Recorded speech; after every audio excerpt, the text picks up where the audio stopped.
Welcome to Ready, Set, Action.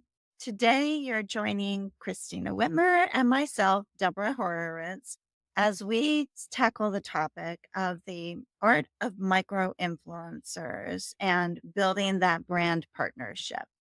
Each week, as we take a topic and we break it into 3 actionable tips to help you drive your business growth.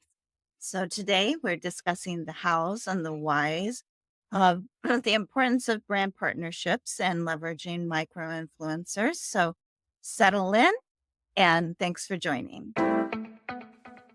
Hi, Christina. Hi, how are you doing? I'm good. How's things going? It's pretty good. Here we are. It's the hot month of August, but here we are inside. Yeah, here we are enjoying the air conditioner, and hopefully everybody else is having a really great August so far. Can't believe the kids are going back to school soon, and Right. let's settle back into our normal routines. So, the topic of micro influencers, the thing that comes to my mind is Instagram, TikTok, right? But hopefully today we're going to take it to another level in our conversations. And I cannot wait to hear what you have for us for tip number 1. Awesome. I am excited as well to talk about this. I think that I want to differentiate up front the difference between micro influencers and then more heavy hitters. There's influencers that you can pay a lot of money to get things going. So I do want to emphasize that we're really talking about micro influencers and how to identify what an influencer might be for you. And in an early business stage, I think sometimes you have to start small. You still have to start much more targeted, much choose valuable partners. So that's why I think this is a great topic for us. First tip is identifying these relevant micro influencers. And you have to really think about, okay, first of all, I need a list, right? So as you're out there doing social media, reading blogs, doing Google searches, you want to start to just make a list, right? So grab names, links to websites, links to social medias. You can add a couple. I love the Excel. Put in maybe some topics they cover, maybe start tracking how big their audience is in different places. And when I think about micro influencers, it can be a person. It can be a person that represents a company. It can be a company, right? And when I say the difference between a person representing a company, it's just if they're speaking as a person or as a company. So you might see a company like Microsoft have a person that is the Microsoft expert, right? It's a person's name, and people, they would be an influencer for certain people for certain things. Now sometimes you see the company speaking as if it's an individual. So in that case, it's a company name, but they could be representing the same thing. So just treat them differently. You want to see how many followers does Microsoft have versus how many followers does this person who is an expert at Microsoft have. So really make your list and start choosing things.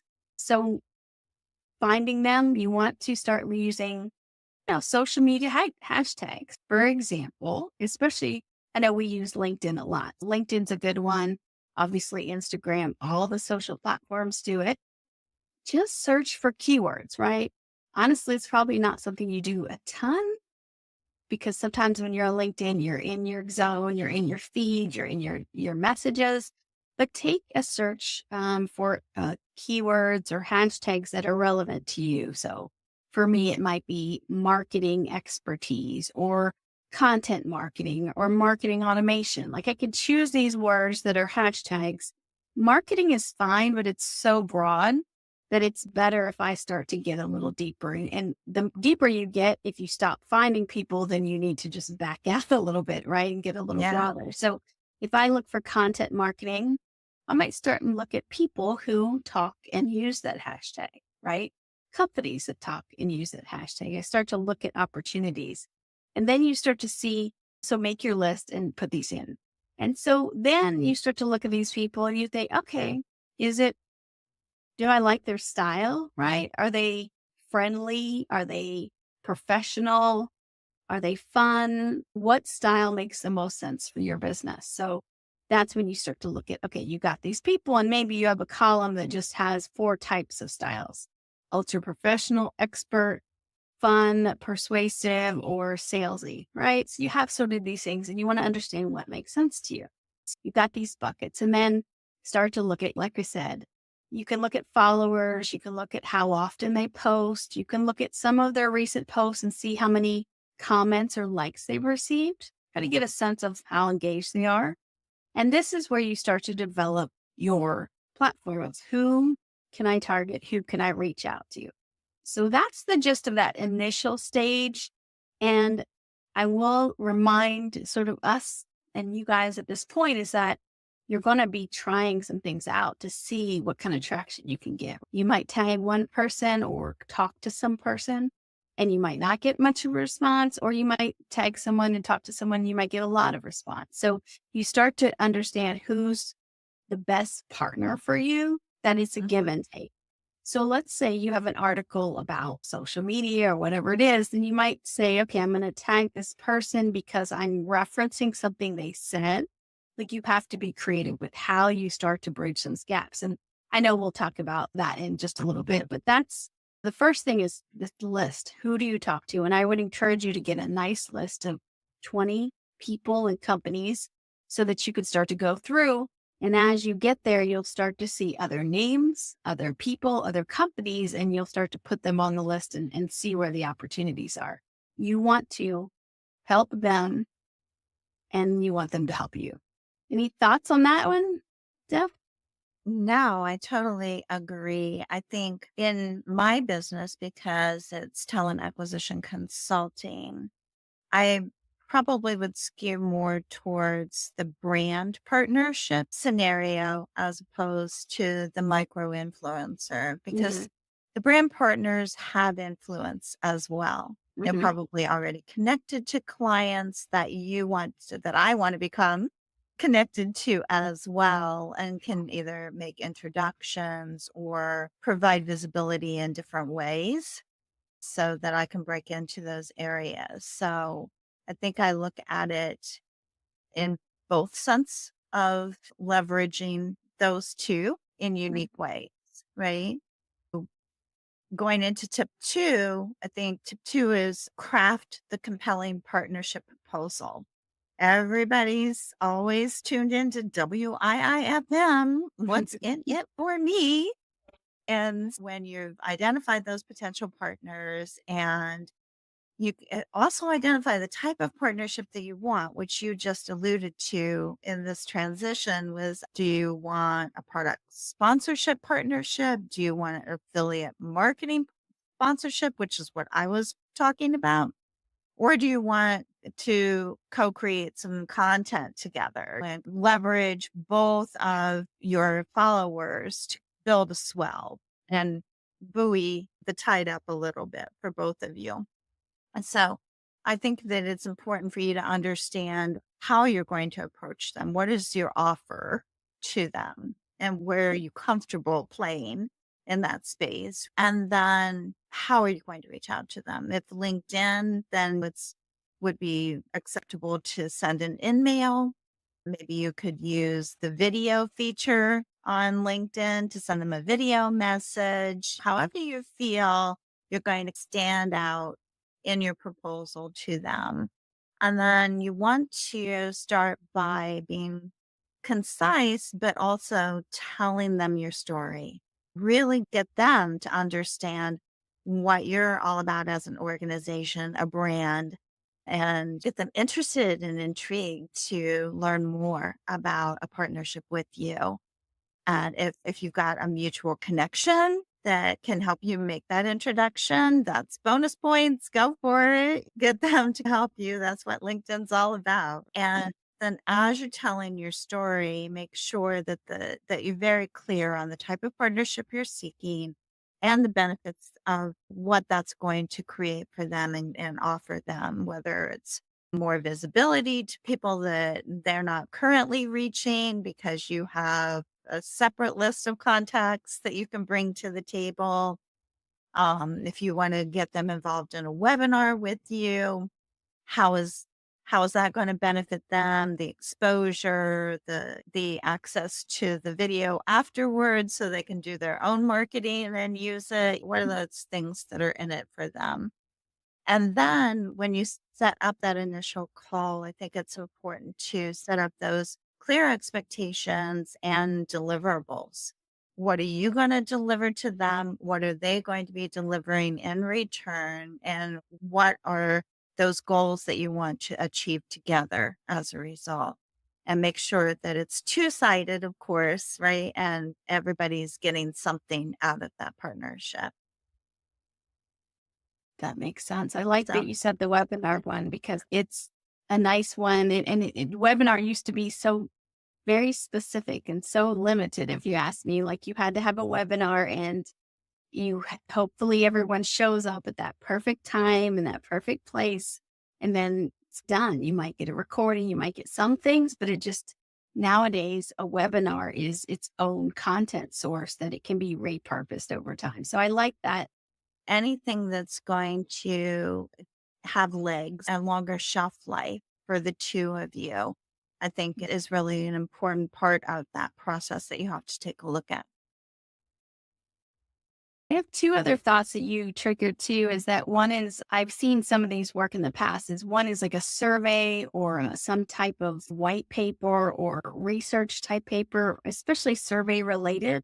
But if you can find a few people that would love to, they either want the data from a survey or they want to participate, or there's a couple avenues there. That's a good approach as well, is to say, hey, I want to do a survey of business owners and figure out the top technology tools that they're using and what is the limitations of them. Or I don't know, just pop that up, but find something that's, mutually beneficial. And then what you can do is say, okay, can I have multiple people? Is it one person?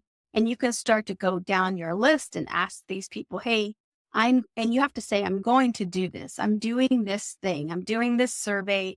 I'm doing this white paper. Are you interested in participating and also getting the results of it? Which also means it's something you could share and things like that. If so, then let me know and then we can work out how to do it. So there's a lot of ways to get data. There's a lot of ways to do surveys. It's much easier than it used to be a long time ago. You can do online. There's Google surveys. So there are some opportunities to do some things that can be collaborative and mutually beneficial. So think about what you're going to do and then pitch it to a couple people and then find out who the partners. Can it be one? Can it be two? Can it be more? And then start putting it together and then start going to the next thing. So you really did trigger in my head that the value of what it is you're doing being just really could be powerful for that long-term relationship. Yeah. And it can also be like co-creating an event. Maybe you find someone that's the same interest in as you do in a particular charity, right? And you want to promote that, but then you can use all of that activity for social media posts, and everybody wants to know what are you like as a person beyond the brand, right? And what makes you tick as individuals. So if that's another way of garnering additional publicity and being able to promote your brand, that's something else that you could take a look at too. So yeah, we spur each other into thoughts, additional thoughts along this way. So what is tip number 3? Tip number 3 is a little bit about, I think you said it like, what's in it for me kind of thing, but it's a bit about how do you measure, how do you analyze, how do you understand what results you're getting from this effort that you're putting in. So as we always talk about, I always like to take something and figure out how to repurpose it multiple times over a long period of time. So let's say you're creating some type of piece of content. It's a webinar, it's white paper, it's something much more simple. Maybe it's an infographic, whatever it is. So whatever you're creating, look at how do you track the success of it and what else can you do with it? So for example, if it's a webinar, that's a easier one for me, but let's say you're doing a webinar, you have early encouragement to say, sign up for this webinar. You have a chance to tell people what's happening. You have a chance for people to partner and share that as well, right? So then you have the actual webinar, the actual stream. Then you have the recording of it. And then you can think about, what else can I do? Could it be on a landing page? Could it be on a landing page where you also have a form that lets them download something else so that you capture more names and more people that you might want to talk to? Is it a webinar where you just say, hey, do you want to subscribe to our newsletter before you watch it? Like, you're not forcing them to do anything, but you're getting some opportunity there. So I really think it's important to take whatever it is you're doing and think 5, 10 steps down the road if possible, so you can think how to use it. Webinar is another easy chance. I know we talk about this a lot, is okay, let's break it up into pieces and let's make social media posts for this. Let's make 10 of them, right? But let's spread them out over 3 months and let's send them back to the place where they can watch the full webinar. They can also subscribe to my newsletter. They also might want to download something else. So start thinking about how one thing becomes something that sustains you for 3 months. Because that way, once that's done and rolling, you can actually be planning the next thing, which happens 2 months from now. And then you start to have this overlap of content that's really valuable. And people start to see more from you. So there's a lot of ways in this process. You want to have either trackable links. You might offer like free website analysis or evaluation. Like, you might want to think about what else you want to offer at this time and start to give. If you watch this webinar, there's a code that gets you a free something, right? So, and you can even tell people up front. So even if they skip to the end, that's okay. You can't control that stuff. At the end of the conference, there's a code to get you something free, and try to make it as valuable as possible, right? It's normally $500 value, but we will do a 1 hour top level view of your website and suggest at least 10 improvements or something. Try to make that stuff valuable, and really look at your social media engagement during this time as well. So if you're doing this webinar, you have someone hopefully with a little bit of a network doing it with you. Tag them as much as possible. Tag their company profile. Tag the things you're talking about. Try to extend that bubble and look at your social media during that time. Are you getting a boost of engagement? Are you getting influencer posts? Are you getting something there?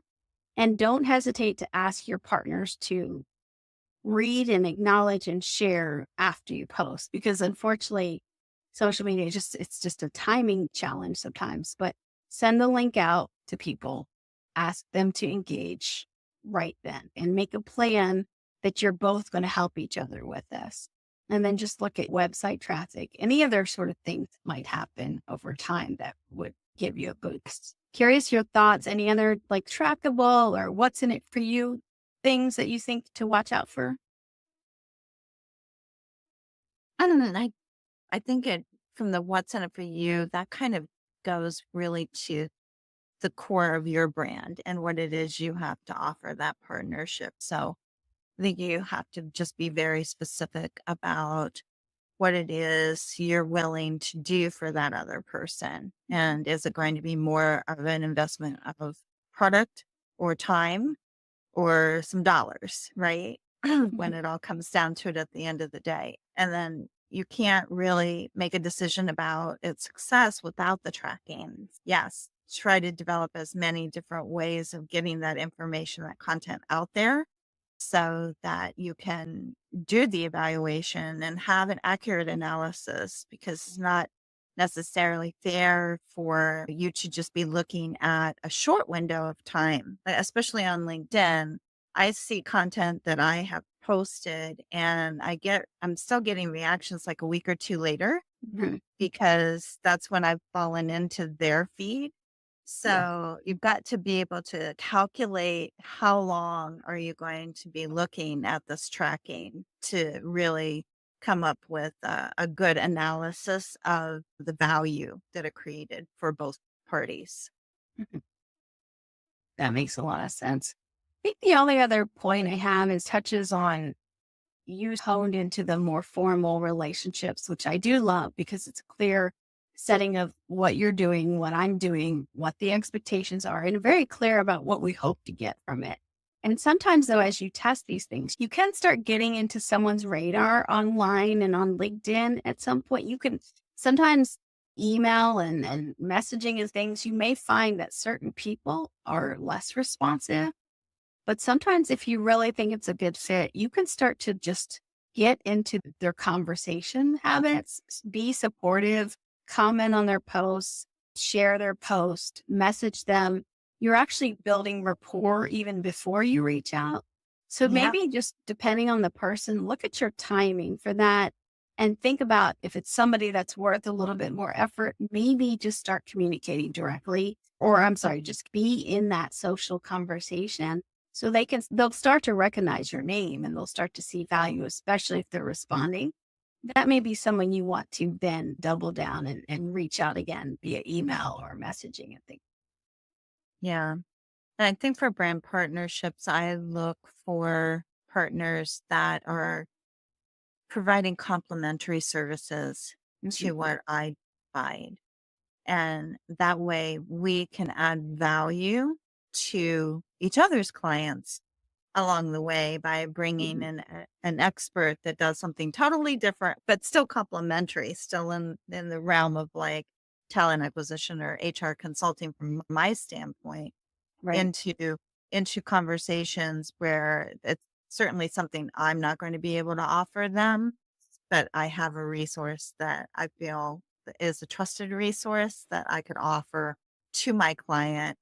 And I know that it's going to make the client successful and make me look good as well. That I have this network of really great people that I can bring to the table for them. So think about that in the scheme of how you're setting up your brand partnerships to really leverage a multitude of them rather than just going after one or two of the big fish in the space. Yeah. I think that I try to, I think we talked about this on a previous episode, but trying to make sure you understand if it's depending on this sort of parallel person that's not a competitive partner, like where would your prospective person when would they use them versus you, right?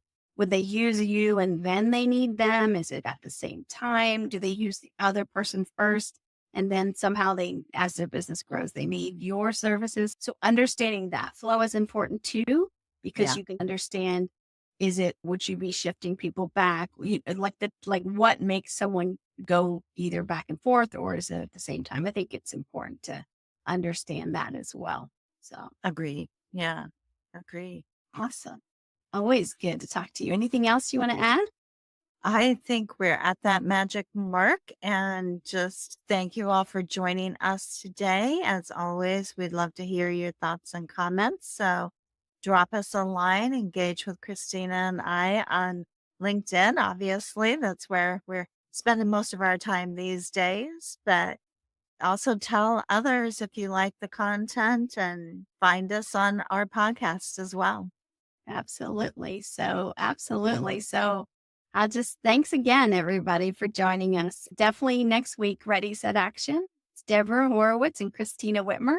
So LinkedIn, YouTube, podcast platforms such as Spotify, we are there. So we will see you next week. See you next week.